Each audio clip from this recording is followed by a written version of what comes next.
ut på. Ska vi se. Så, nu är vi igång. Testing.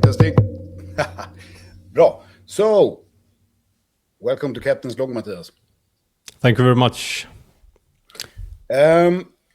Introduction. Yeah, we make it simple. You're a fellow podcaster. Let's leave it at that, and then we can talk more during the conversation. But yeah, fellow podcaster, and I've been keeping my eye on you for some time. I think you post very interesting things. I think you obviously spend a lot of time thinking about quite heavy subjects. And yeah, I respect you for doing that, because that is, you could instead be sitting eating cheese doodles and looking at TikTok instead of thinking about, what's going to happen when we die. So huge respect from me to you. I see you as this, if I'm going to place you in some type of archetype, you're this, a bit of a warrior philosopher kind of guy. That's my view on you. If you agree or don't agree, it doesn't really matter. That is that is my view.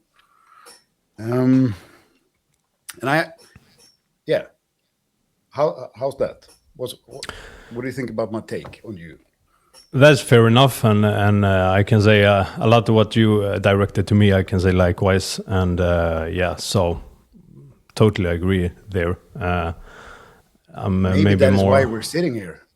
Yeah, exactly. Exactly. Yeah. Like-minded people, So, but then again, big differences in life story and everything. That's why it is, can be a quite unique conversation. And we have been tried to get this this conversation in 1.5 years or something like that. You were on one of my live streams, and I put it out as a episode 1 of my podcast. So you were like the starting point of that. So I thank you for that. Yeah. I wasn't really prepared for that. I just wanted to jump in and support you because I had a live stream. So, but thank you for that. So, just to make you to warm up, this is not something I maybe usually do, but I've actually prepared some questions here for you. Yeah. You can take them super seriously if you want to, or you can choose not to, and you can have some fun with them. But both. Instead of going directly to the deep stuff, I'm thinking we're going to paint a little picture on how you think here. Yeah, and you are free to exaggerate. You're free to use your imagination and fantasy on these answers. So, okay. Question 1, because you got a long martial art background. That is the reason why I'm asking you this. How many people, Mattias, normal human beings, untrained, fully grown men, completely untrained, they only watch TV, how many would you feel okay fighting at once before it becomes administrative to hard to deal with? Where do you think your limit is? They are not attacking you at the exact same thing, but they're standing like a group around you. Yeah, no problem. I have thought of this many times, and I have actually been there. I have the maximum people I have had against me was, I think there were 10 guys, me and 10 guys, and it went pretty well. They almost got me to the ground because I just standed up. I don't want to sound like a superhero or something like that, but you do. I was it was some time I think I hadn't been to the boxing club for a year or something like that when this happened. I was it was on my 15th birthday. It was, and I was not drunk. I think I had drank like one beer or something like that, and I was protecting my friend, and it was all this. It was an immigrant gang, of course. So they were like 10 people. One of them was actually a Swede, but and we had a beef there, and he asked me if he wanted if I wanted problem, So yeah. And I thought, we are two guys, so it's okay. But it's a long story. But anyway, so that went pretty well, and I was. So I think. So now, in your current form, my current form, exactly. Because the thing is, I'm pretty fast, so I can dodge a lot. I can that's the way I was able to not get that hurt. Of course, I got some hits, but and but if they were really in for it and want to kill me, they eventually I wouldn't have the energy to persist. I think so. So that's one thing, but. I think realistically, in my current situation, I have a lot of injuries and so on. But in that situation, you don't care about it. So and they haven't trained martial art. They have never trained. No, of course. This was actually a quite known street hustlers, gang that beat up people. So they have some. But now in the current example, 5 guys. 40 years old, they never trained, they never do anything. They're drunk. Big difference, and I don't know. It's a really hard question because you don't know who. You have to be more specific with what people you are up to. But if we just say normies that haven't trained anything, untrained. You can 5 guys. I think actually. If they're not too big, if it's is 5 big guys, that's a whole different story. Because if they get a hit, you're done, and then they can stomp your face out. Yeah. So you have to be really realistic about that. But I think that would be them. But if they have a training experience and so forth, that's another thing. You can get beat out by one guy. So it's always contextual, Yeah. So, what would you say about that? If I can counter that question over to you. Yeah, I would say the same thing as you. It depends, of course, on the people. Yeah. But the way I think about it is if we just make it super simple, they haven't trained. They don't, on a regular basis, they don't sweat, they don't bleed, they don't know their bodies that well. That is one good thing advantage. But then also, if you add on top of that the psychological game,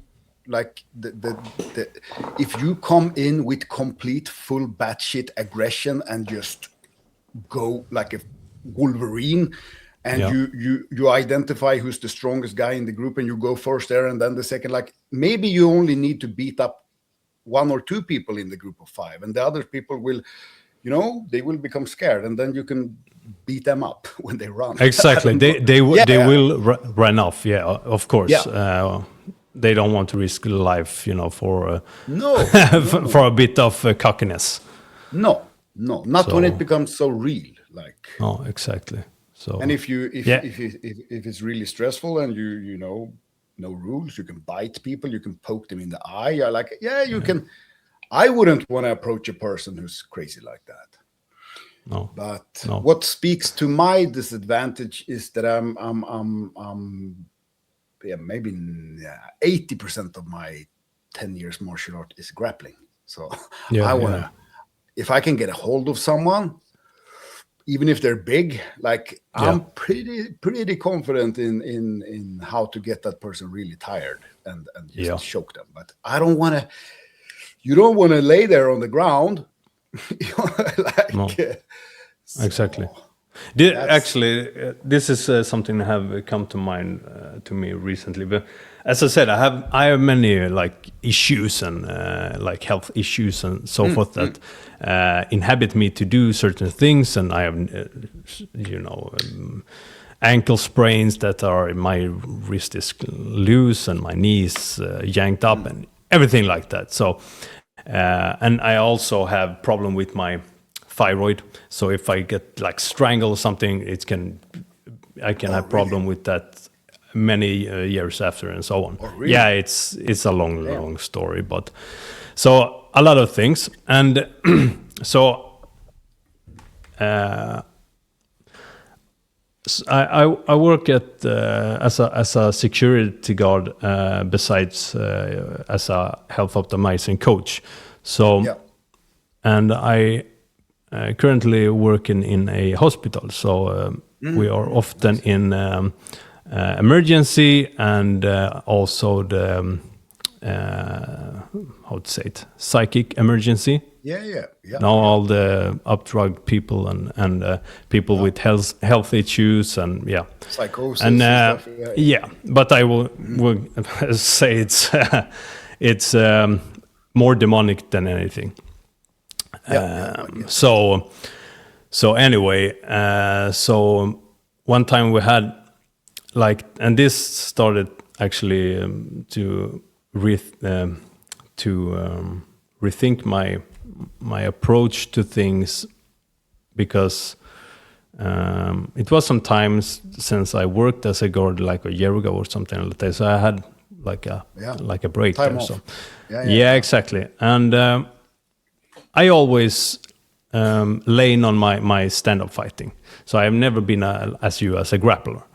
And the problem with grappling is because I have a lot of injuries nowadays, so I can't start doing it, but I would really like to do it, because that is more important in this kind of job to,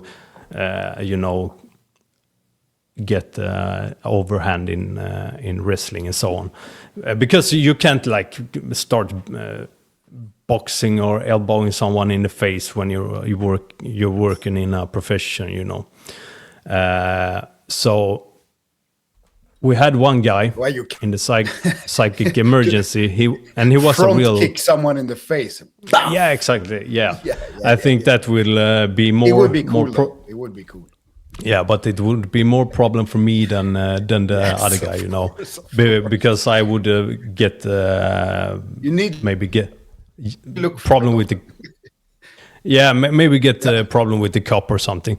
So anyway, we had this big guy, and he's really mental. And I was thinking to myself, okay, this guy, if he managed to like drop me, he will just stomp my brains out, because he's like a guy you need like 5 cops to drag him down.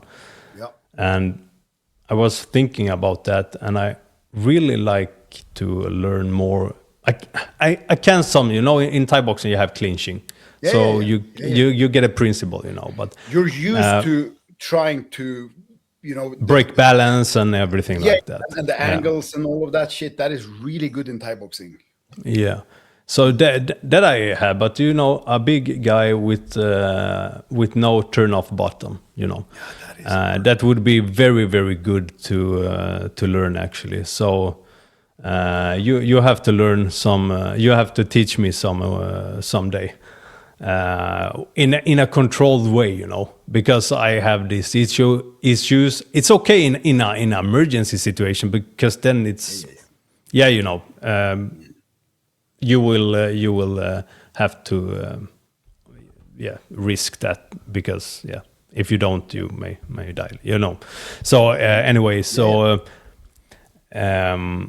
in a control training environment, that would be good. But when you come to like a dojo or something like that, and you start training, it's hard to control the other guy. What they do, and they can't take like they can take yeah, they can have empathy towards your issues, but because they don't know it. So yeah, it's quite. Or they don't, or they can't. Yeah, exactly. They can or they can't. I mean, so it's that's a risk. That's a risk. Yeah, I did boxing like a year actively, and I thought that was normal, but they completely beat the living shit out of me. Like every Friday we had like sparring, and they had like competitive boxers there. And they're like, super intense training, and then like sparring, and the trainer like, don't hold back, he said to the other guys, and I went home in the car sitting there with like headache for 2 days, and I'm like, I thought that was normal, but then I became a bit older, and I started training beginners in shoot fighting at like MMA light, and we did striking and stuff also. And then I'm like, they were completely insane. Like it's just old school mentality. Certain clubs have this, you got to bleed every training. Yeah, but what did I learn from that? Yeah, I became better at my defense, of course, but I could never, ever even touch them. Like it was impossible for me. So it's not so smart to you got to, if you have students that have tendencies to, you know, become crazy like that, you got to control that shit. Like it's the same, you know, if you have a new group with grapplers, you have a big strong guy, maybe he's played hockey or something. Of course he will have advantages versus someone who's been playing video games for 10 years. And if his ego is unchecked and he's there to, you know, get some points for his ego, he's gonna try to kill people. Even like I've seen big guys, grown men, like take small girls who weigh 60 kilos and like fucking slam them and stuff. And you look at them and like, what the fuck are you doing? Yeah. But the good thing with, you know this yourself, is the same. But if me and my training partners who've been there for a while, if we see that type of behavior in a person, we just look at each other and we're like, this guy, we're gonna fuck him up. He's gonna that ego there that is out of hand, we're gonna fucking destroy that now. And I mean that is I'm not happy when I need to do this, but I'm thinking I'm doing this a guy a favor. So when you fucking choke him and he starts like tapping, and you're like, I'm not gonna let go yet. You're gonna lay here for like at least 5 more seconds, like, and then you repeat that on every fucking body of the arms, the legs, like.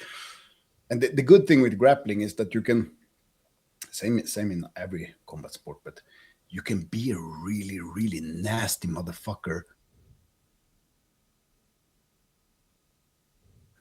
Like if I'm laying on top of you, like holding you like this over your upper body, I can just take my forearm here with this bone here and just fucking saw it. Everything I got down in your face, like these small things that you do to make people like, they tap when you do that. And then you're like, no, I haven't done a submission for you yet. You can't tap on that. This is not like, side rant, but I relate to what you're saying. So but training, I need to do that myself also. Like, you know, so we can like teach each other there. So, but you know, we can. Yeah. So, but that's quite, as you said, with the example with the boxing club. That's quite normal, actually. With boxing, traditional boxing, and it's good for one thing is you get used to real fighting, let's say full contact, and that is very useful, and you need some of that if you're going to compete or something like that. Otherwise you will get a shock. But there also the Thai boxing club I went to was also very old school and very bleed out and you're a wuss and everything like that. You never get a tap on the shoulder because you're good. It's the other way. If you're too good, they will handle you even worse. But they were very good trainers with good titles and But the full contact thing, But they actually had this if there is one big guy that's beating on the younger guys, unnecessary, they will just tell the best fighters to get him up in the ring and fuck him up. Especially when it's cocky guys that don't have any empathy at all. So So but question, but also this filter, they call it in martial art, there's a douchebag filter. So from someone looking at the outside into a martial art gym, you think, oh, cocky douchebags, toxic. And of course, sometimes it is. We all grew up in those gyms maybe with that attitude and stuff. So, but isn't it really, really hard to be an asshole in a martial art club? To be disrespectful, to be brutal against beginners? It's going to be tough for you because there will be some other people that are better than you that's going to fuck you up. So I've seen that many times. Many really, really cocky people come in and you ask them oh, so you done any martial art before? Sit and talk to them that I've been fighting on the street. You shouldn't say that. Shut up. No. So when you beat these people up, especially in grappling, because then they're this is gay. I don't want to do that. This isn't for me. Sure. You're only butt buddies. Or this, come back. Yeah, so it's a good system if you have a functioning club. And it's it's not like you're going to risk like in boxing you're gonna get brain damage or something, or you're gonna kill him because you have. I see that grapplers and so on, they have a lot of control over what they do, and they know how the chokeouts work and so on. With the waking up and how to... Not in the beginning, you don't. No, not in the beginning, of course. But if you do it to a new guy, you know what you're doing. Of course. So, But I mean, a new guy, they can, you teach them a rear naked choke and they become, and they're strong. They're ah! And someone is almost dying. They're tapping. They don't even sense it because they're adrenaline. This is what I like about grappling. Really like about grappling. You can go with two trained people who are know each other well and trust each other. You can spar 100%. You can give absolutely everything you got. You can just let out that fucking monster, that bad day you had. You haven't slept good for 3 days. You can let that out in a controlled way.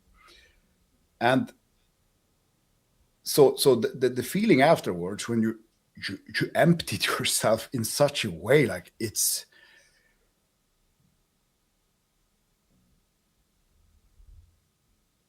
hard to the picture there. It's hard to get that exact same thing in pure striking. Then you get tired because if I'm going to box with you, I'm going to fall on the ground because I can't breathe. All the movement and thinking and protecting myself. So I get tired in that way, but just letting everything out. If you compare that to if you take that in striking, that is if you're going like a fight, like a match, then you can do that. But still you can't, maybe you're going to lose control maybe if you, but yeah, you get what I'm saying. That's what I like about that you can empty yourself in such a brutal, primitive, raw way. So you're oh. If you had some little demons there chasing you that day, or thoughts or something, it's oh, it's completely empty. Yeah, I heard what you're saying, and it's a very big difference there because you can really empty yourself from that primitive energy that you want to get released, because especially if you're I can imagine when you're on the ground and grappling and so on, it's like you have counter strength at the it's like this, it's going this for 30 minutes and you 100 against each other. So really just an advice from me to you, psych ward, think of it like, if I, who have shitloads of experience when it comes to grappling, if a guy like that would approach me and I know exactly what to do with him, it is still so completely super dangerous. Like in the beginning, it's like a bull. Like, so I'm thinking, really, I've been sparring with people grappling who weigh like, you're a strong man, like 160 kilos. Like, that guy can like break my back. I can't match his strength, his weight. The only thing I need to do, of course, this becomes different if you're you've been a black belt for 10 years, you competed in the world, sure, then it evens out, but for a guy like me, still heavy, still strong, with a lot of experience, if I meet like 150, 60 kilo guy who's also strong and crazy in the head, I would think like this, okay, if I can survive, and I will, 30 seconds, like a minute, like almost riding a bull, like a rodeo, if I can like be on him, but he can't, kill me, but just like a wet towel on him, that approach I would have to a big person, because there's no magic grip you can take. There's no magic like ankle lock, or it's really hard, especially when they are crazy in the head. So yeah.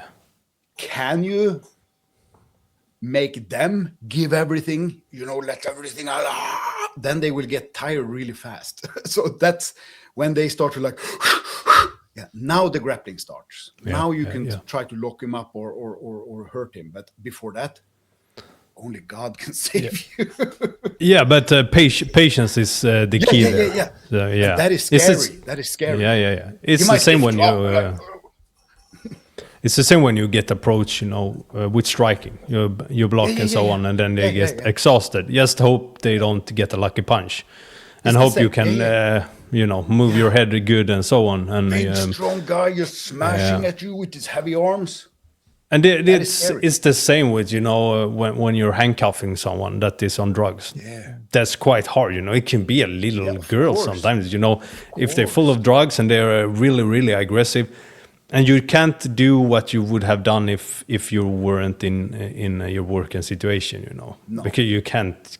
You have to do it proper way. But so it gets kind of the same thing when you're in the dojo or something like that, because you really need to be like patient, and you have to take your opportunities when they slip up, and Yeah. I mean, that is. I have huge respect you for that.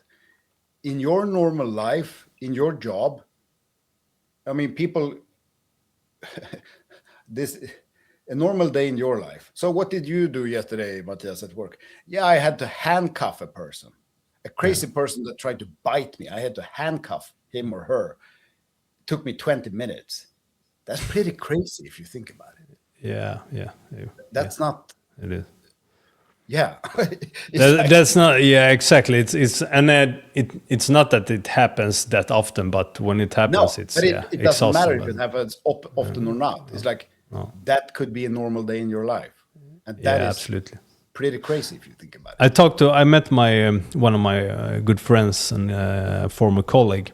He went off to be a cop, and I said to him, it will. Well, it will not take that long before you advance in this profession. He's one of the best guards I ever met. He has like arrested thousands of people. But he have this, you know, he's very humble. He is very kind. He's very low mellow, you know, almost like you can think of him as a little bit shy, but that guy, you know. He have no real martial arts background, but he's quite a buff guy, but he have a, you know, he's quite athletic. He has been working in the military and so forth as well. Never went out to any offshore missions or something, but he trained some military. So anyway, so I met him for like a couple of weeks ago, and I said it. Yeah, as I said, you will advance, and he said yes. No, I'm like a high position in some area. Yeah. So anyway, so I said to him, yeah, these 4 years we haven't met, and you, I can imagine you have a lot of interesting situation you can tell me of. And he just laughed and said, yeah, we say like a normal guy have like 10 traumatic situation in his life, but we have like 20 in a month. So, so yeah. And I mean that 10 is probably 5 nowadays. Like exactly. Maybe so, it's relative, you know. Is it traumatic when you get shot in? Is it traumatic when you get shot in a video game? You know. Or get a flat tire on your car. Exactly. And you run out of water or something. So it's. But and maybe this guy has the best. You said he doesn't have any like formal martial art training, but maybe he has the best martial art training in the world. Arresting people like in his job so many times. Like you can't. I mean, if you come home and you had a chaotic shift and you had to fight people and you know it was violent and threatful and stuff, when you evaluate that situation, how that went, and like what the fuck did go wrong? I didn't, you know, I stood like this, I fell there. Like, I mean, you're doing martial art. Of course you do. Of course. And but it's very you know, it's very humbling because oftentimes, in my experience, oftentimes you get in those more violent situations when you have been standing up for like 10 hours and you're tired as fuck. Of course. And so you're completely tired, and so you really do it on the spare fire, you know. So it's quite humbling when you get in those situations. Why doesn't anyone want to fight when you have slept for 12 hours? You ate like a pizza yesterday, you have 2 liters of electrolytes and water in you, you got your salary payday, like sun is shining. No, it doesn't seem to work like that. No. And I don't know why, but but that is the true test. That is the true test. Like, who the fuck are you when everything feels you don't get these things for free? No, exactly. So if you were to, let's say you're going to start your own security company now, and you have plans for that for the future, but in the first thing you need is you need to hire 3 security. Like they're going to maintain control over some area or some building or something, many people going back and forth. What would you look for if you're sitting like in a manager position? You're going to interview them and talk to them. What would you look for in them, like from your experience?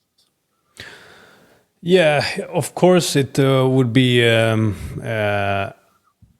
try to sense him out if he's humble, actually, because that stems into many things. Oftentimes, if you're humble, you can it goes a little bit hand in hand to be humble and calm.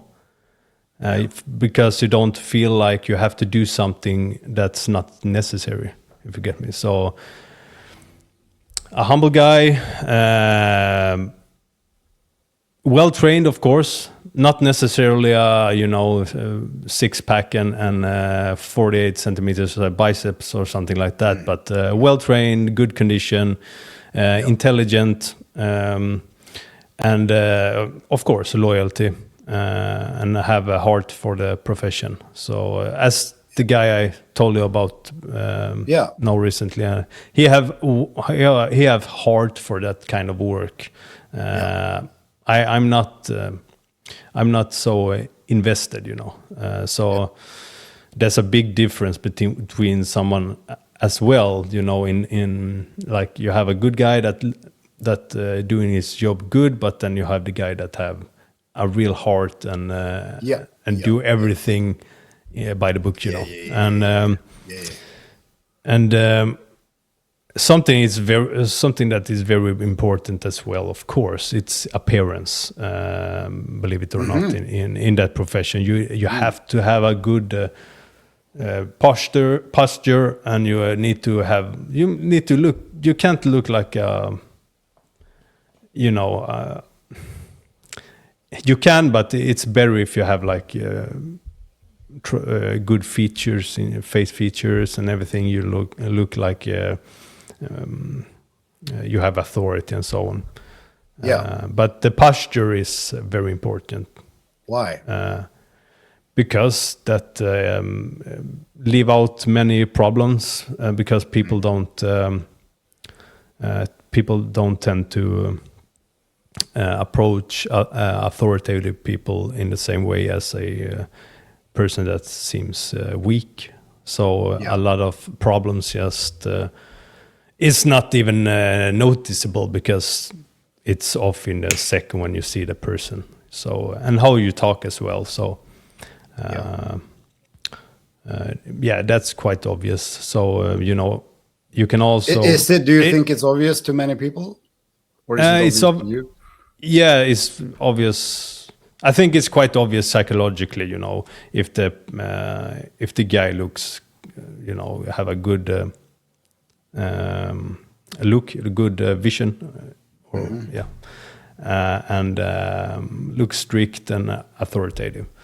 So that leaves out a lot of problem. And actually, if you're tall, you have a lot to win there. Yeah. It is intimidating if you're tall, because if you're a big guy, you don't have to be a pro boxer to knock you out. So it's one punch away. So I would say. I'm gonna. So if you take all these qualities that you mentioned now, and even like visually, where else in life is that a good thing?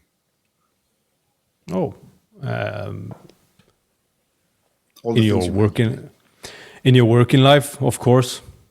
Yeah. I think it's a good characteristic to have in most professions. Actually. Yeah, and maybe even most areas of life, right? Yeah, absolutely. That's what I'm thinking when you're saying that. Yeah. I've been single for many years. What do I need to do? Yeah, you could take those things you said, like, if you strive for this or try to become this, it's going to help you, right? Yeah, of course. Yeah. Yes. Yeah. I have no friends. Yeah, same there. Like, yeah. I think it is applicable to everything. Yeah, it really is. It really is. But the interesting part, the only reason why I said, like, do you think everyone understands this? But because if you are a security guard, for example, and you don't want to be there, your pants are hanging low, you have a posture, you look tired, you look fucking tired. Yeah. And you don't signal authority, you don't signal anything. Exactly. I have examples of this. I've seen like guys working as a guard, and they have like teenager mocking them, and Yeah. So my point there. They will, of course, have a completely different experience of what it is working as a guard, right? Of course, it's very stressful, if you're that guy. Yeah. And because I've been working with a lot of guys like this also in different professions and areas, I know the guy, but what I don't truly understand is when he comes home from the shift and we have a meeting on Monday and we talk about our problems. He has a lot of problems. Yeah, the teenagers, they were spitting at me, and that guy he wasn't listening, blah, blah, blah, blah. He has all these problems. I have one of those 10 problems maybe that I can relate to. And I understand why. I understand why I don't have them, and I understand why he have them. But this is just my thought. Not always does he understand why he has them, and I don't. You get what I'm saying? How can't that be obvious? Like, the world is mean. It's unfair. Like, you're lucky, Tommy. Like, isn't it obvious? Yeah. But this stems in, this comes from the modern day mentality, that everyone can be anything. And when you get into a position of work that doesn't fit you, you will get quite confused, and you will just try to do the easy thing and blame something else that is external to you. That's it. Yeah, the external. You look classic. You look for other solutions. The naivety is so broad today, so not surprising, but it's very, and it's also like this, it's very saddening to see sometimes as well, because some guys maybe if they have just done one or two things more in line with that profession before they started to do that work, they might be good. But if they don't, if they start without that experience, they can easily just get themselves into a situation that will be somewhat traumatic, and then they will get disencouraged, and then they maybe get depressed and so on. And it's very scared. Yeah. And also, not everyone is made for everything, So I think it's. I like you've been thinking about this, and you have a good sense of it, but it's quite common. Like, it's the teenagers' fault, and this mentality is very dangerous, because then you might end up in a work group with people, like a team, like, we can't do anything, we don't have the authority to do what is needed. You start talking like that. I've been working like, but you don't need to hit them. You gotta do the thing first. It's the same there. If you're a security guard and you're grumpy because the problem is, you should not. You should put the focus in where you don't need to batoon them in the head, right? Yes. But absolutely. I know it's cliche, but when I work as a guard, I'm all, and this I do in my day-to-day life as well. If I try to solve things even before we start to talk, as I said, just with being myself, but also verbally, of course. The last thing I want is to be on the ground and risking my old injuries to get even worse. That's the last thing I want to do. An orc stomping your face. That's not worth it. The paycheck isn't that good. So no. So then you need to that's how you learn to the trade. It's the same as, but with the types of jobs that both you and I have very similar ones where you're like, you go from normal to complete fucking chaos or very unpredictable situations that just poof, nothing have really fully prepared you for that until now. Now you have to deal with it. That is, it's hard, but you get used to it and you think, that's how it is to work. But most people don't want to have those surprises. You don't want to be chased by a 120 kilo crazy person with drugs and psychosis at your job. Like, no, it's not normal. But for you, like, yeah, that happened yesterday. But okay. But so I just want to give you like a bro fist there. Like, you're doing. It's good that people like you exist. So yeah. People who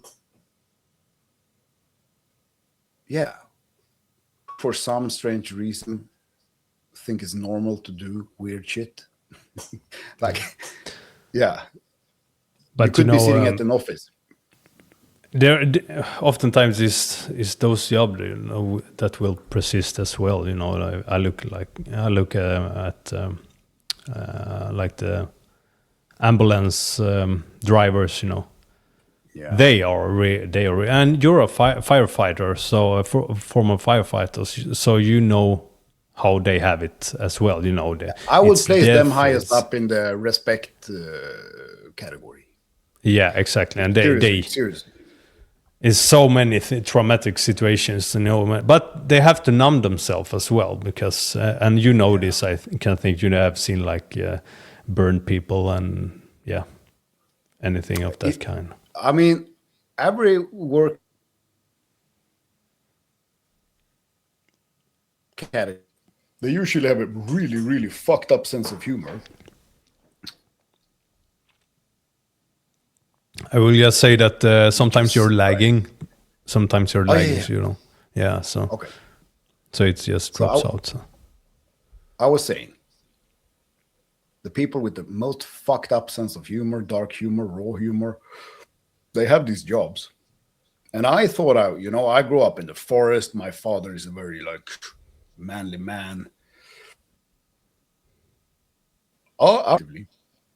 But when I started, becoming friends with, hang out with ambulance people, their humor, I'm like, hey, even me, I'm hard to get uncomfortable. Like, hey, to you. I mean, they are, but all the shit every day, people that, I mean, just dealing with death. Yeah. Maybe 2, 3, 4 times a day. Sometimes they get reminded of this life is not. We have a limited time, and every person, every age, every gender can die from the most fucked up ways you ever can imagine, anytime. Yeah. So and that's as you usually say about Jewish comedians, that this sense of humor was growing in the camps and so on. Yeah, makes sense. Makes sense. Yeah, makes sense. Yes, so, makes sense. But also, I place them highest up on the firefighters get too much credit. I don't know why. They look cool. That's why. They look cool. That's why. It's a uniform. My friend Sim Sibrit, Estonian, he's like the most fit man in Estonia. He can do like 1,000 pull-ups. He can run for days. He looks like a superhero. And I mess with him all the time. Like, sorry, you were about to say something, right? Yeah, I tell him, firefighters. He's a police officer in the military. Okay. Firefighters, we exist because you police officers need real heroes in life. So, but we all know that, like, being a firefighter, sure. It is pretty fucked up in certain ways. You can come to a car. Yeah. Most things we do. When I started this job, I thought, you spray water on houses. I don't know. Once a year you do that. You go on car crashes. Everything is car crash. all the fucking time. You cut people out of cars, they are mangled to death, they're like body parts everywhere, an entire family burnt to death, whatever. Injuries, people die on every time someone is drowning, you go out and try to rescue them. So it's so wide and complex, the thing. I've even been, saving cows, animals, who went down in the mud like a horse. I remember standing with mud up here with a horse who was kicking, and I'm like, hey, I'm gonna try to put a strop under the horse so we can lift it. I'm like, what am I doing? This is probably the most dangerous things I've ever done. I don't know, but you want one kick and you're done. Yeah. But when you've been exposed for so many fucked up shit for over 10 years, of course you become a bit fucked up. For me personally, relating to normal people with normal jobs, that it's almost impossible. The things people complain about or the problems they have, I just hear noise. And that's not because I don't think I'm better than them. I just understand that I'm different thanks to all the fucked up shit that happened. The fun thing is, or more interesting thing, I think, is that when you have this kind of a profession, and when you're living outside of a secured realm, let's say, you actually you're becoming more human when you do that, because much of what we do today is artificial and it's not human. That is real life outside there, So and to prove your point there, if I could, when I was most active in this job, I had a different job, and I had so much things going on in my life. I was, but still you manage to deal with it. So my point there is that if I live like this in the forest, I walk around an entire day, and the things I talk to is like birds and my kids. You become so grounded, and you feel your own strength in a way. If I live like this and know once a day I need to go down to the people village and I need to save a horse or cut some dead people out of a car or fight some drug addict in some apartment, I could do that. I could do that without becoming, negatively affected by it, so it would destroy my life. So my point is, when some people say, "Oh, I could never be a firefighter," or police or guard or whatever, ambulance driver. What I think people say that is some people, when they say it, I'm like, no, maybe you shouldn't. But most people actually you can. Because you can deal with so much more fucked up shit than you can imagine. We are constructed to be able to deal with blood, violence, fire, crazy people want to kill you. I think that is just a part of the human gig. It's just that that's my take on it. So if I think this is maybe a radical thought. I think in a different world, in a different culture, environment, if I stand here outside my house, two super aggressive, dangerous people come threatening to do violence on my family, injure them, I'm pretty sure that with my bare hands, if I'm lucky, and I wouldn't lose sleep over that. Does that sound crazy? I just think we have that. At all. We have that function inside us. It's your responsibility to do that, actually, and it's righteous to do it, because otherwise you're just a coward as well. So but I think psychologically, think about this. Okay. If you kill two people who want to injure your kids, the first thought is like, what the fuck have I done? I'm going to go to jail. There's so much problems. I'm a bad person if you kill someone.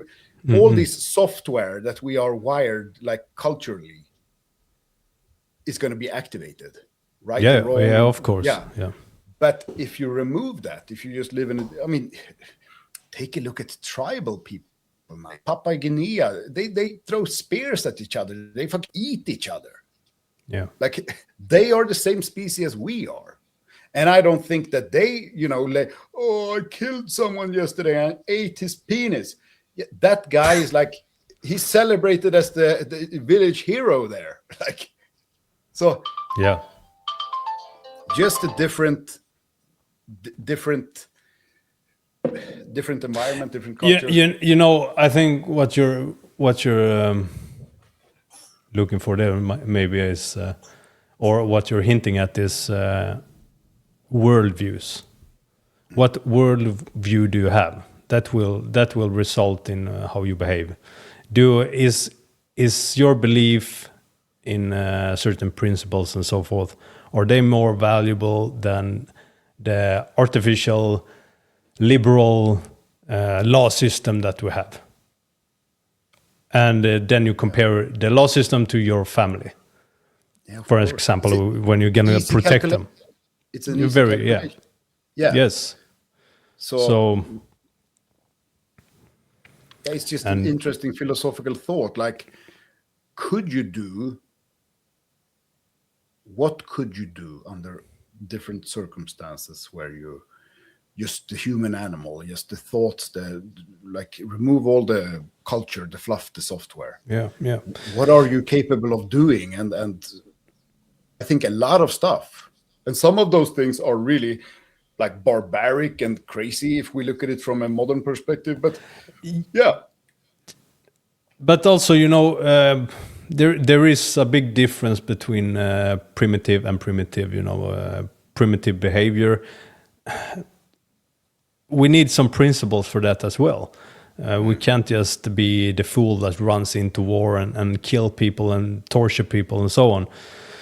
No. You have to have a principle that you only make as much harm that is necessary first off.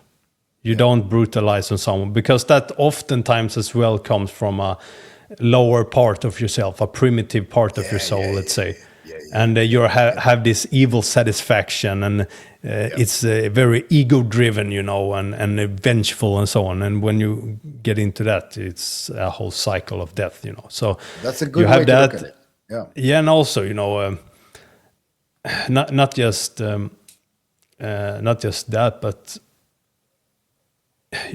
it's not courageous either to just run into war. That's folly. That's complete folly. But that's distinct from wisdom. You need wisdom and courage, because everyone have had this guy that in their like friend group or something like that. That they have this guy, especially in the teenage years, that he's not afraid of anything. But he's the first one that will like get killed in an accident or something like that. It's just folly. And it's the same with many people that do like extreme sports and so on. Yeah. That's sometimes it's not courageous. It's quite dumb, and you're not respecting the life you have been given. So have to be more nuanced than that, because especially we Swedes, when we think about getting more the power that our forefathers had, the brute Viking mentality and so on, we have a like disrupted view of that because of movies and so on. Yeah. So we maybe get a bit one-sided there and want to go in that spirit, that Viking spirit. But you think savage maybe, but not civilized savage. Exactly. So that's not so. That's not way to go either, you know. So what do you think? I got some question here now. Just to back to what you're saying, if you want to train a good like a dog that is, for example, if you want to hunt animals that are potentially dangerous for the dog, like let's say wild boars or a bear or something, the type of dog that you want is not aggressive. Like that's not the key. Aggression is not their key drive. Intelligence is their key drive. But then they can use aggression with intelligence as a tool to move the even an elk or the bear, like they are integrated. They have integrated their own masculinity, let's say. But but pure aggression, bye dog, now you die. But you die the hero's death. Oh, or did you that's the question. I don't think so. So I'm just running into a burning building, like don't think what you're doing, don't calculate the risk, don't see if the construction is like weak, like come on.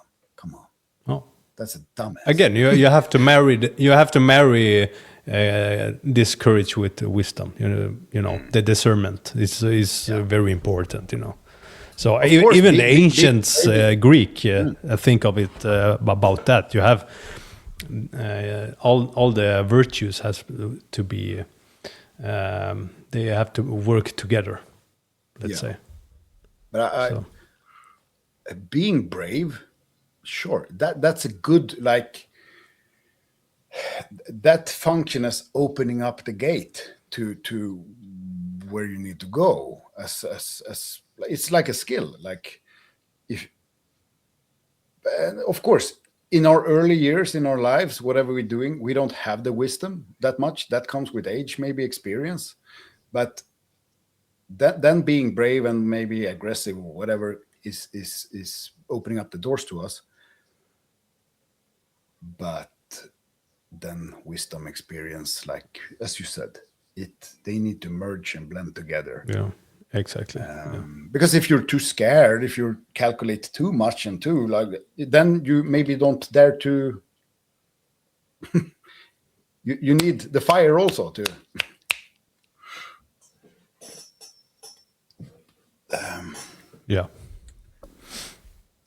So if I come to you, I want to be your client.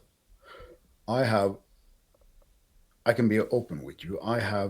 I'm very scared of conflicts. I'm scared of physically scared of other men. I feel like they can run me over. I'm insecure, normal, you know. I want to be more. I want to be more like a Viking.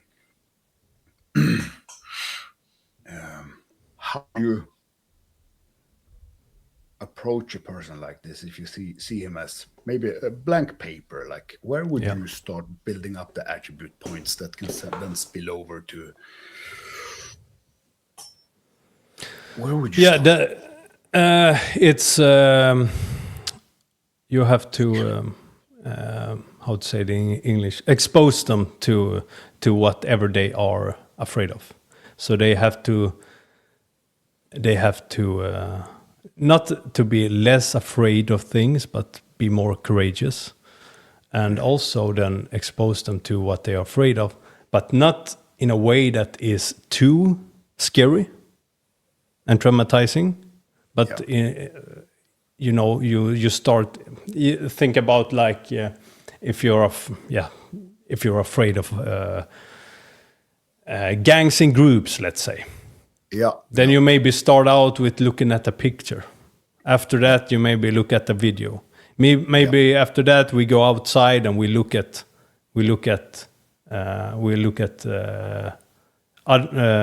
gangs outside in the street and so on. So thread lightly and don't expose them too much, but not too little as well, because you have to have this. You have to. You have to higher the barrier. So, but then I attack it from many different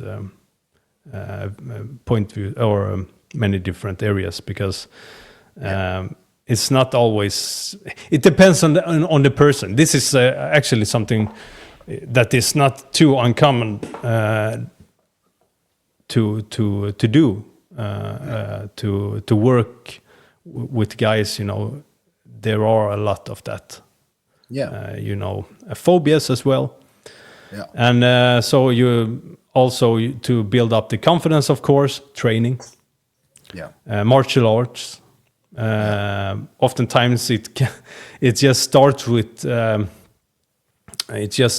like gym training, actually, just because you feel more strong and you achieve things, and your features as well get more manly. You feel more confident when you see yourself in the mirror and stuff also. So it both physically and psychologically, but also spiritually. Try to make the client to think of more existential things regarding life in a very subtle way, just planting a little bit of seed here and there that can grow eventually into a nice firm tree, and when the tree grows, also a lot of small birds and animals can live in that tree as a comfort, so that's the goal. The tree, well said. From the seed to the tree to the branches and to the animals that come in, because then you can be the security for other people as well, and then as a cliche, it's like but that was good. I like that. So but it's sometimes you have to tread quite lightly, because they can just end the agreement, let's say. So yes, everything depends on the person, but if you didn't think like that, like build something up 1 centimeter at a time, and you just went that's and they have the option to leave. if you're then they do, and this is my. But one more thing there, just the existential questions is very important as well, because that builds the more rigid courage and antidote for scaredness, let's say. I don't know if you can bend that word in that way, but because memento mori, remember death, very important. And you have to have most people don't have a out-thought worldview. How the world works, and see the connections, and how they understand how people should behave, and what is governing us. Is it God? Is it a force, a universal force, and so on? And does that imply? Does the world consist of chaos, just potential, just atom just bumping into each other, or is it teleologically? Is it purpose driven? Or if there is a purpose, what is this? We know that there must be a mind if there is a purpose, because you can't have a share can't have a purpose more than to be a share. There are always a mind behind the share, that have created this share.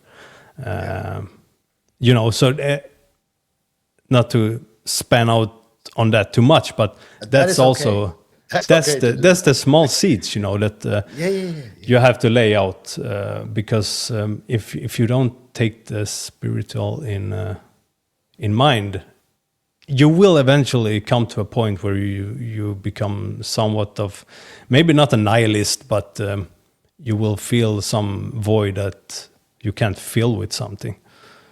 So it's very important, and so. Is every poor person born, you think, with that? Poor person, every poor person. Or what did you say? What did you say? Sorry. No, this void thing. Yeah. If you look at human history, every culture, since the dawn of man, have had some, as you said, a worldview that they have maybe a name on, or a theory about, or like a book or whatever, or a religion. Yeah. So every culture. Yeah. Our culture as well. Secular and everything is, you know, we have you. If you vote for a political party, for example, you find it meaningful, and you believe that that is the right path. Yeah. So you look at many different things, like, okay, is this true in this sense, in that sense, historical sense, psychological sense, philosophically, and so on. Then you can, but at the end, it's about the heart and also about belief in many ways. But you can't take that just like like a straw man. Just it's all about belief. No, you have to take everything to account, and then, but at the end, it's about the heart and then what you believe in. Belief is very important. So that's the same for a secular person that I believe in abortion. I believe in anything.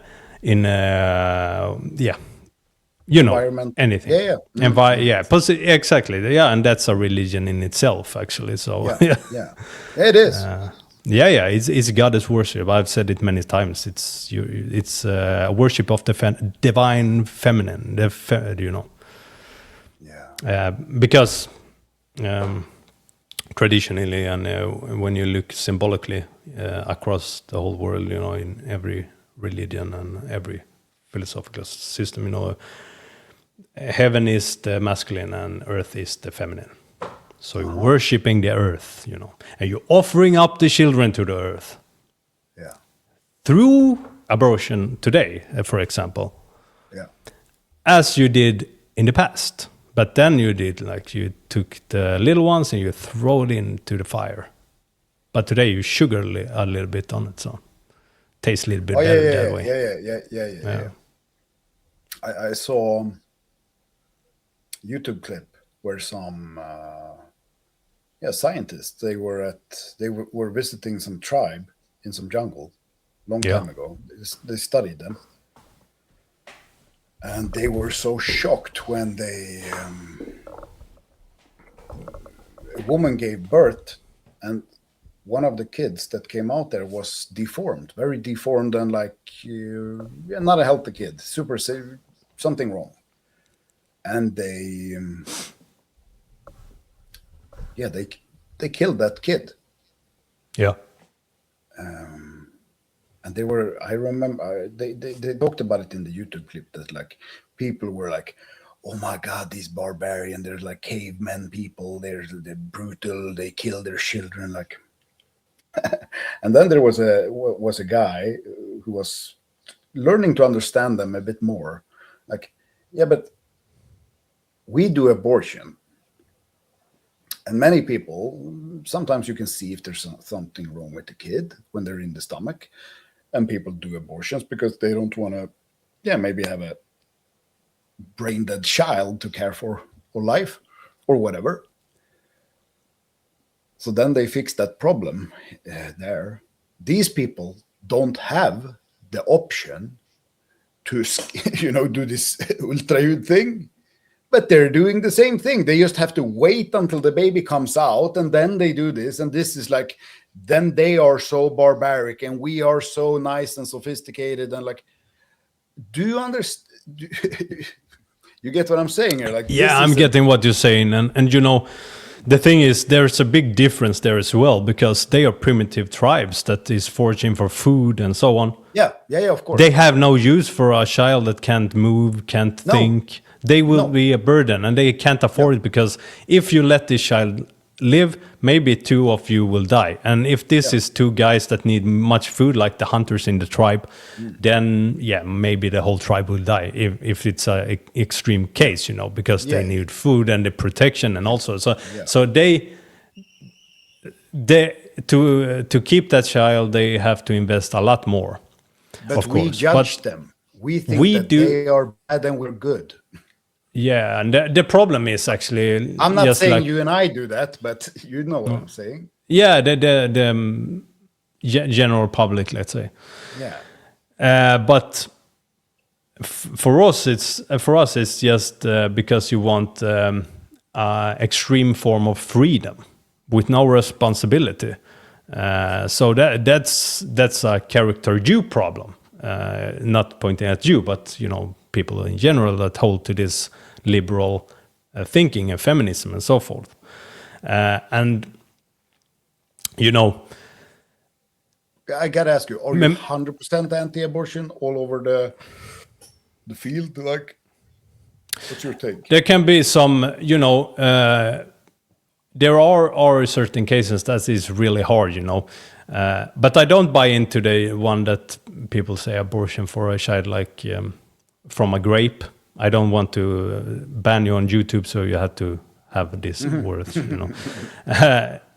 because if you ask a child that, or a man that is or a woman, for that instance, that is a result of that their mother got raped by a unknown guy, their father, they won't say they would like to never lived, of course. Yeah. So then you can take the example for like if you look into with the scan on the stomach and you see that the child is like have some syndrome or brain dead, or is brain dead or something like that. That is a very hard one because there are miracles. There have been quite a lot of cases that they have seen that the child looks like it's going to be not good, not healthy. And then when it came out, it was a healthy child, Yeah. So it's and you also have to take into account that there is this sinister part that they teach the doctors in a certain way, to like push abortion. Yeah. So that's, I think, people would say that's a bit conspiratorial, but no.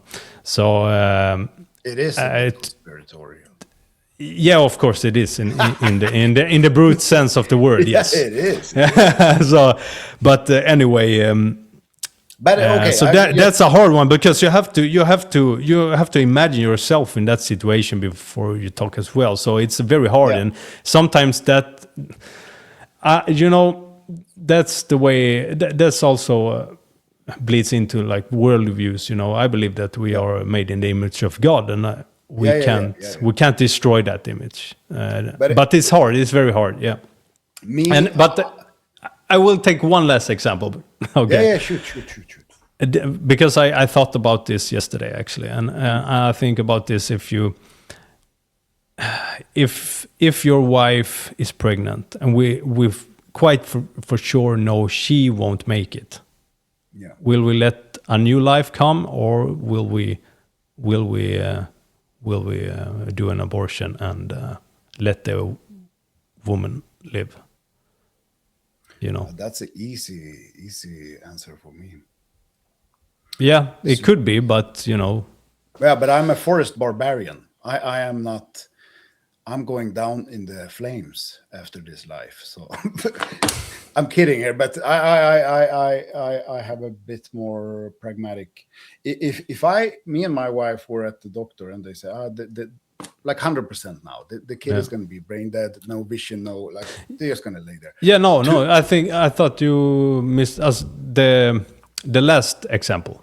I'm going to answer that also after. Okay, thank you.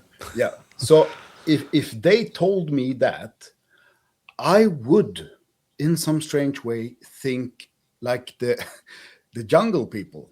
This is gonna mess up the opportunities for my other kids. It's going to take all the time and stuff for me. So I would then be thinking very like practically about it, which maybe sounds completely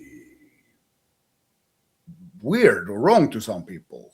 But then I would do this calculation and I would, no, okay.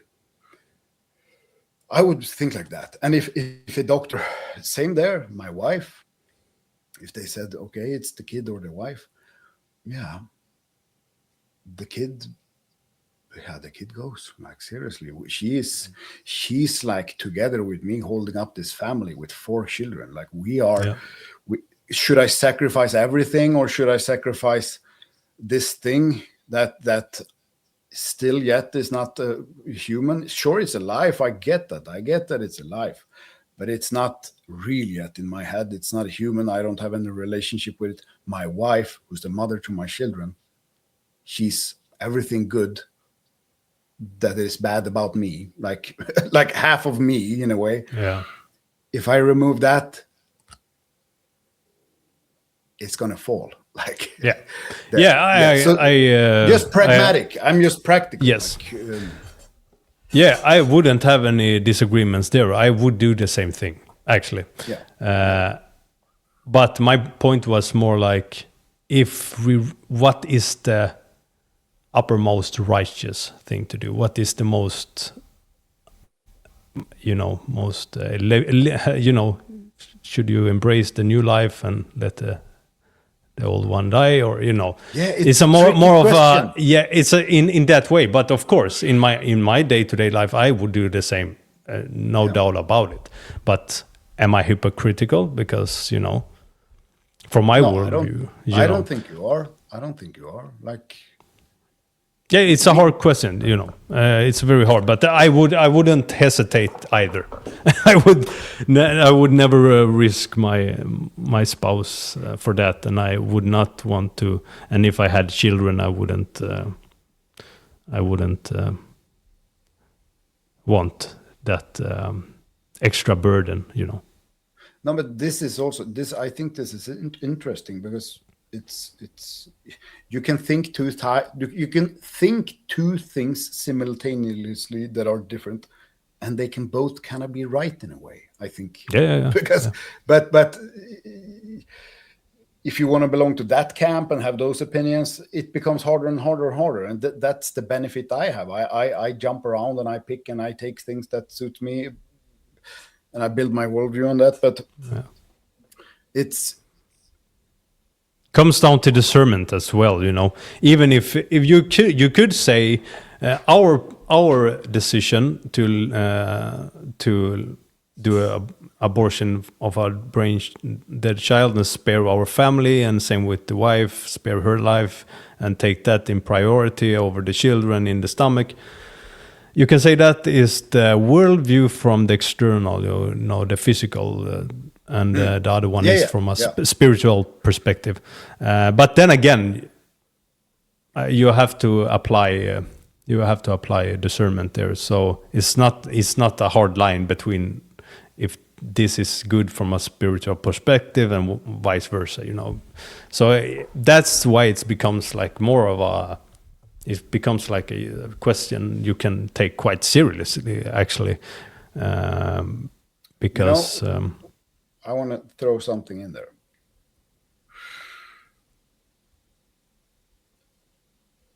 I realized this when I talk to you about this and hear you talk about this. I value life really high. And the most beautiful life can grow from even the most fucked up soil you can imagine, right? So with that being said, I agree with you on there. Like, even if everything seems fucked up and whatever, it can, you're taking away that organisms, that life's opportunity. You don't even give it a chance. That is sad. And then, of course, depending on which camp you're on, some people are like, never okay. And then some people say, yeah, what if someone is being raped, whatever?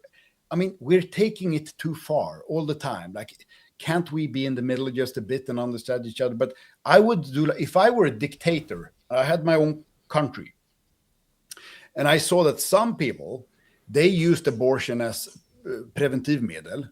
Like, I've done 6 abortions this year with different people, whatever. If okay, now I'm going to sound like I'm some evil person, and I am. Then I would like, okay, this individual that is obviously has some fucking problems, or same with there. We have both worked with people who troubled kids, messy families, stuff like that. Some people have 6 kids. All of them are placed in different HVB, SIS-hems, different parents. It's the worst fucking shit show you ever can imagine. And they are just spitting out kids as nothing because they don't understand what it takes to care for a kid. So, yeah, I can have another kid. Yeah, you don't do anything for them. So, of course you can. It's like, you have 5 cats, you just give them food sometimes. Like, yeah, I can have another cat. So what I would do, if I want to be really have some radical opinions here, I would rather stick your chin out, right? Okay. Yeah. I would rather remove this person's ability to have a kid, like sterilize them. Is that radical? That is crazy thoughts. But like, no. Obviously, this is not a good idea that this person spits out 8 kids and all of them they don't care for them. There is chaos, drugs, whatever. Like, does this person, they're gonna cost the government like 35 million crowns, this tiny little family, all of them. Yeah, the taxpayer will pay that check, yeah. but that's a more that's why we always have to think långsiktigt. How you say it? Long term. Long term. Thank you. Yeah.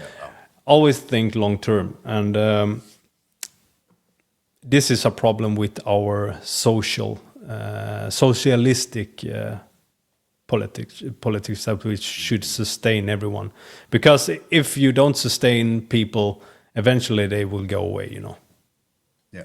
So that will resolve many things. That's why this little country we live in Sweden, it's a rough country, with cold environment, and you have to forage food and hunt and so on in the olden days, and that will solve itself. The weak ones, I think we talked about this yesterday, and the weak ones will dissolve because they won't manage. Yeah. And only the more proficient, more intelligent, more solving the people that can solve problems and so forth, they will sustain the strong ones and so on with the good genetics. And then there you have it. But today we don't do that. We give people, we give them food and so on, even though they don't accumulate resources for themselves. They don't bring any value to society. Nothing of the kind, So it's a long-term problem, as most of it. You have to go to the roots of the problem, because otherwise you have this, as you try to explain there, the infantile way. Oh, I believe this and I believe that. Yeah, it's very easy for you to think like that, black and white. That's not how reality works at all. But but it really waters down to just follow like common sense principles. Yeah. Actually, so but we as individuals don't have that power to do that on a broad scale, but we can create that around us. First off, starting to work with ourselves. The little man. That's where it starts, and then the worldview, or can be from people's perspective, can maybe push the overton, or you say overton window, when you, and society and leaders and so on might be, they will be tvingade, pressed to pressed to make some changes, but so this long is term.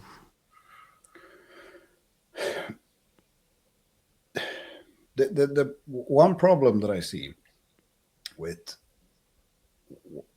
what I'm gonna jump on what you said there, like, if it's so easy to start sounding like you're some ambassador for the Third Reich in Germany when you step into this, like, as I said, you sterilize the dumbasses and they don't have kids. Yeah, of course. When I say that, there's a bit of humor, there's nuance to that, but when we allow people, huge parts of the population, not to work, we don't demand anything from them, we give them free food, free everything, of course that is going to be a problem. Like, that can't be rocket science. That can't be so, like, I mean, imagine just 200 years ago, living up here in the cold.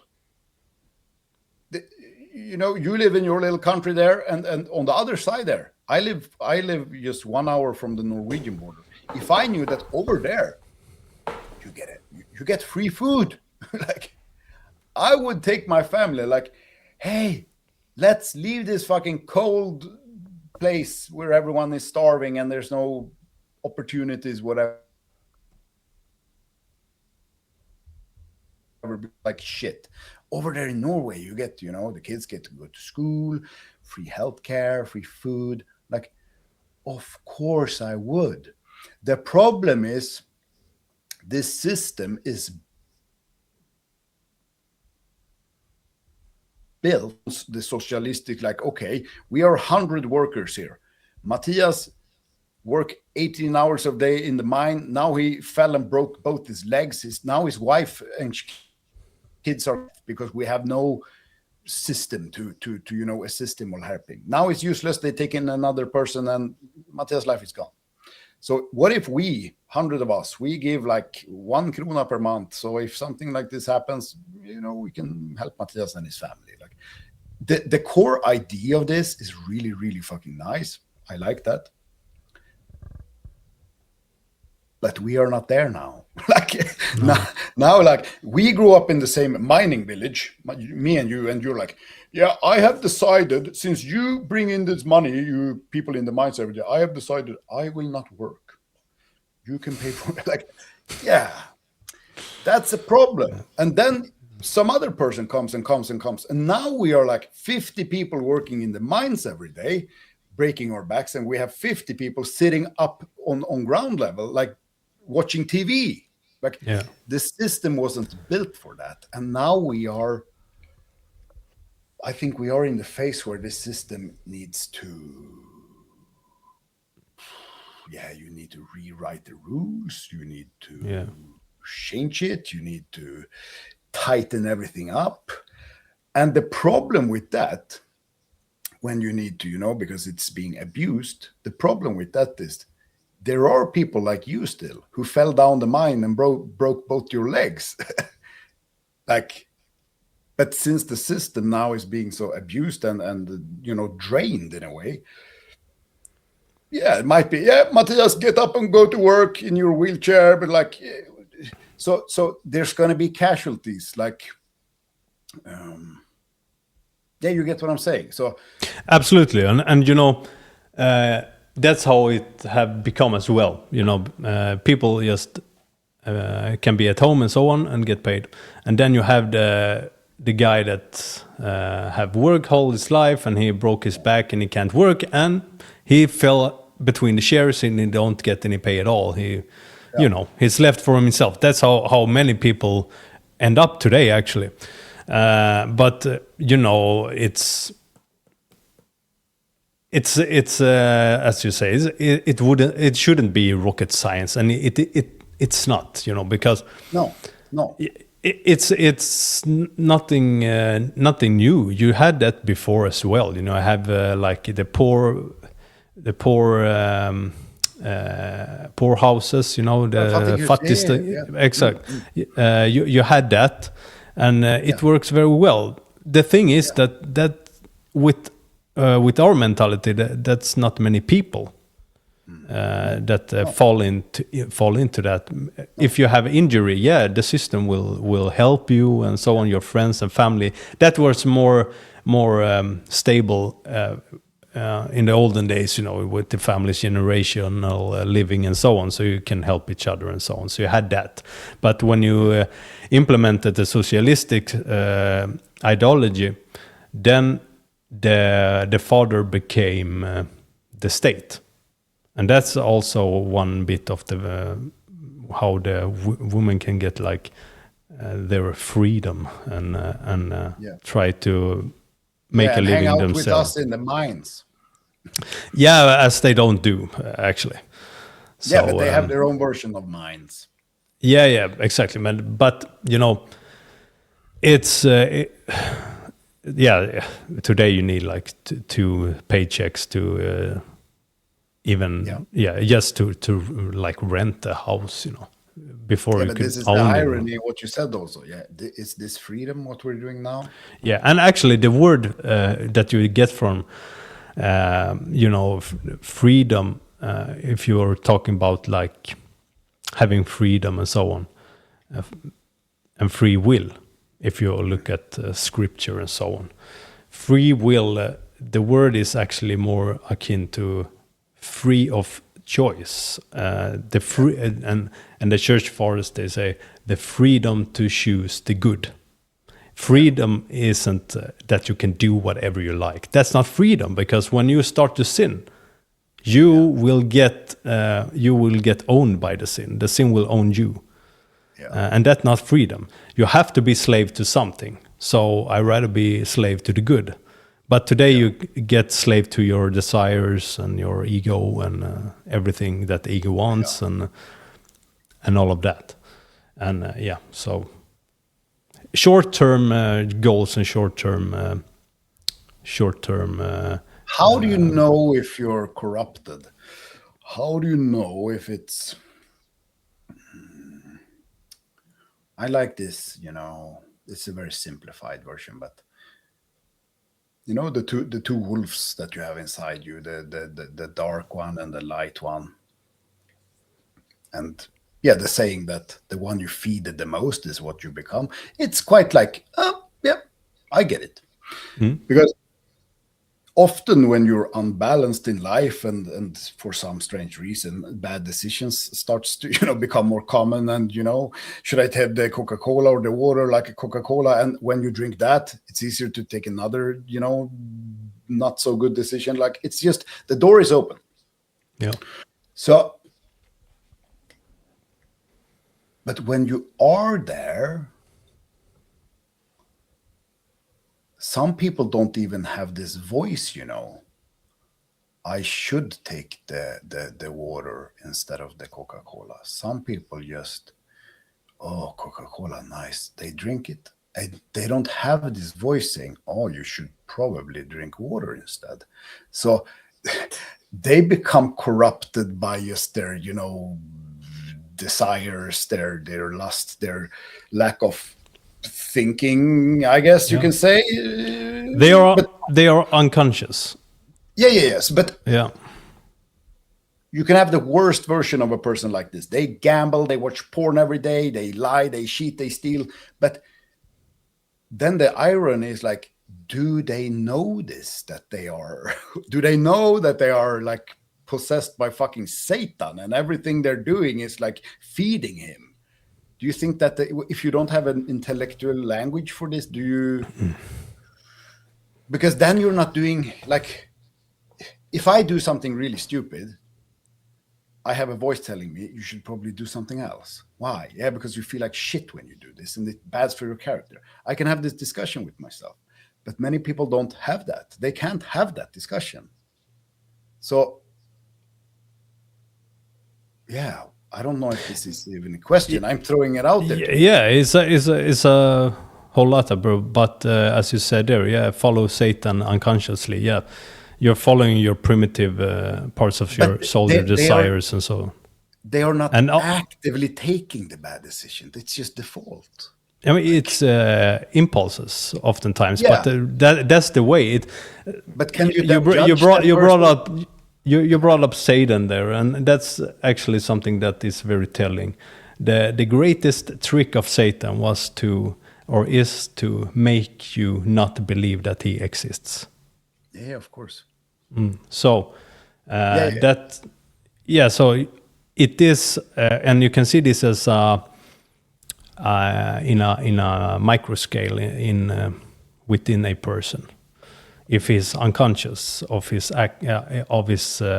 patterns of acting out in the world, let's say, that becomes just primitive impulses. You follow your desires and you follow your lowest denominator. You know. Yeah. So, but is that a bad person? Because my point here is that eventually, but there are always redemption, of course. So but you can pivot that. He could be a bad person in the world, like really chaotic. I mean, objectively, he can be bad if we measure it. Yeah. But the thing I'm after here is that since he is not maybe awake or thinking in these terms, when he gets to choose right or left, his default is left. So he is not tempted with like, hey, should you do good or bad, the same way we get. To him, it's just, there's a lot of, what I'm saying is, there's a lot of people who do a lot of, really messed up things who don't feel bad about that because they're not thinking that what they're doing is so bad, because they have no concept of what they could do instead, what the good is, whatever. So my philosophical question here is like, I'm not expecting some perfect answer, but like, are they then bad because they're not actively doing bad things, taking bad decisions because they don't have the discussion in themselves? Do you get what I'm saying? Yeah, I get what you're saying, and that is, it's it's like this. You can either accumulate, you can either work in the dark spirit or the light spirit, let's say this, the energies of God or the energies of Satan, let's say, and that can be unconsciously, of course. And you probably don't know if that. And if the person is, if I could call a person evil, that depends on what. I don't think like, and it's not evil to. No. It's evil to your body, to fill your body. Yeah. It's the wrong word. But it is. It's quite right, because, okay, an evil thing in a very, very, very concrete way. The eye has a purpose. You see with the eye. Yeah. But if you hurt the eye, that's an evil to the eye. Same as when a person eats junk food instead of good food, eat meat and so on, and they choose to eat like processed food and candy and so on. That is an evil in itself. It's not evil, but in that context, that's an evil because he do something bad for his own body. But the person isn't an evil person because he choose to eat something bad. But if he start like killing people for dumb reasons, for egoistic reasons, then you're more in the realm of an evil one. And but there are redemption. Word there. Yeah, but if I sit at home, I have 4 kids.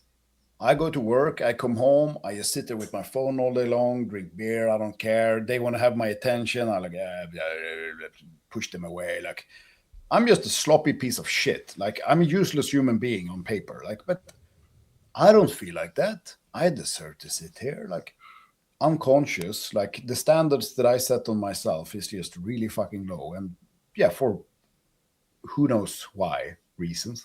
But of course, I wouldn't say that this person is evil, but he's obviously corrupted by something really fucked up. He's like, when doing these bad things all the time is normal, and you don't, even feel bad about it. Like, it's a type of corruption, I think, of it. Yeah, and of course. That corruption is, maybe not evil, but it's not good either. So no. I wouldn't call it good. So, but it stems from, you can be blessed by like discernment. When you can be, that's why you can't say. Many people say, did he do this bad thing? He's so intelligent. Yeah, but have you ever heard of the evil genius? So you can have a person that isn't that intelligent in the more concrete way, but he can be very righteous. He have a intuition that this is good, this is bad, and then on top of that, if your upbringing also have, let's say. You have a world view from a religion, for example, you have the principle in there you go after, and it depends on what religion you follow, but that can also, or that does also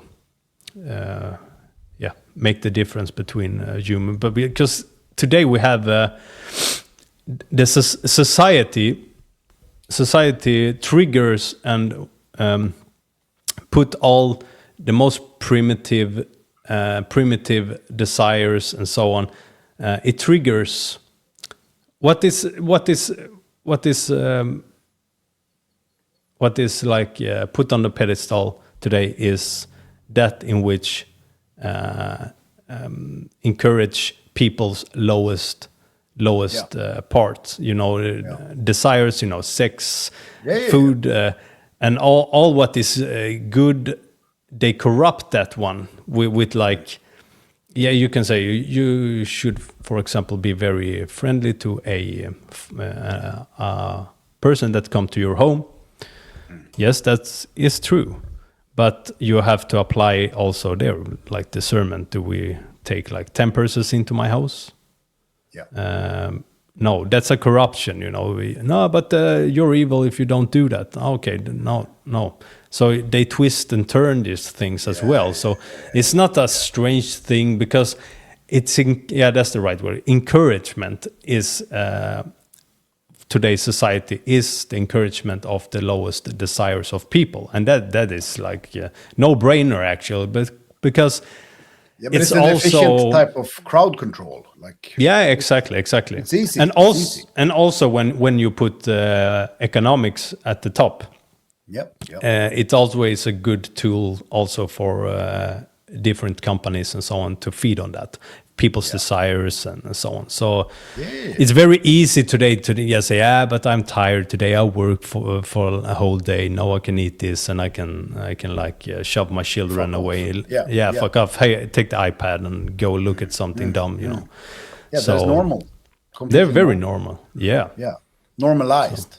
Normalized. Yeah, exactly. So and I'm curious about this. So. It's interesting to talk about it, because Carl Jung said that said that all evil stems from the unconsciousness of humans, of man. And that's also, if you take into account what I said about Satan, that he tried to disguise himself.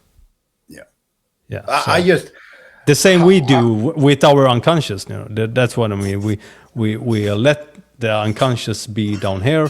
We don't want to see our discrepancies, our own faults, our shameful behaviors, and so on. And today it's very easy to just, maybe slap it away. I'm just, for my own, way of looking at things. If a dog comes up to you and there's a pile of shit there, and the dogs keep starts eating the shit, like, yeah, that's pretty nasty behavior. Like, yeah, and afterwards the dog comes and lick your face. Yeah, we don't. But even if it's really fucking nasty, you don't really judge the dog. Like, yeah, you fucking filth. Yeah, sure, but it is kind of expected of the dog to behave like that. Exactly, because they don't have, as the only species on Earth, we have the capacity to reason. Yeah, but if you're that guy in the sofa, then sitting there with a beer, like, oh, I'm the world's yeah, but greatest dad. that's a bit of the point as well. Yeah, He's a primitive form of human. He's not fully human.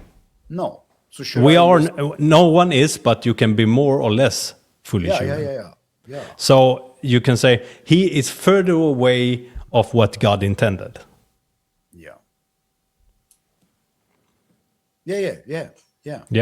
Because if you take this from Scripture, you take this from the biblical Christian perspective, when Adam fell, we also fell in a way. We are not guilty, because it's like if you have a person in your community that put some drugs in the water, everybody drinks. We are affected by it, but it's not our guilt. No. So we instead of the reason is controlling our primitive side, the lower parts of the soul. It's now when the fall came, death came into the world, so it got pivoted. So now we work from here, and we have to work us up. This is the normal. Yeah, exactly. So now the primitive part of the human controls the reason. Yeah. And sin is death. That's missing the mark. That's actually what it means, missing the mark. It's in Hebrew, hatara, I think it is. And it's etymologically, it's like a arching, a word for arching, bow and arrow. Yeah. So missing the mark. And so, because if you go that line, you will walk the path to death if you're missing the purpose of something. That's why you can't say that sex is bad. Many Puritans may say that, but that's not right. I don't think in the least. It can be really good. It can be really good. Yeah, because it's one of the most important things. We are co-creators with God, so we have to reproduce. But if you make it only for your own desires, maybe you do a lot of weird shit. You use sex as just a pleasure. You only have sex with condom, and you hurt people and anything of that kind. Then you miss the mark of it, and you go. So evil is privation of the good. Is when good isn't around, So it's when you take your own free will, let's say, you take your own will away from God's will, because everything God's created is good. Yeah. So apart from the people sitting in the sofa. Do you see, like, it can be hard to think about these things if you don't have a more rigid, out-thought worldview? Yeah, but I get everything you're saying. I know. But I'm thinking for like normies, let's say. This is not even, as you said before, very, very good and clear that he, when you talked about that guy in the sofa, he doesn't know this exists. He don't know. No. Yeah. No. Of course not. So you have, that's when the humility towards people come in as well, which is very, very good, that you see people as children. many people. Yeah. That was kind of my little side thing there with the dog eating shit, the person doing that. Yeah. Like, should I expect him to do something else than that?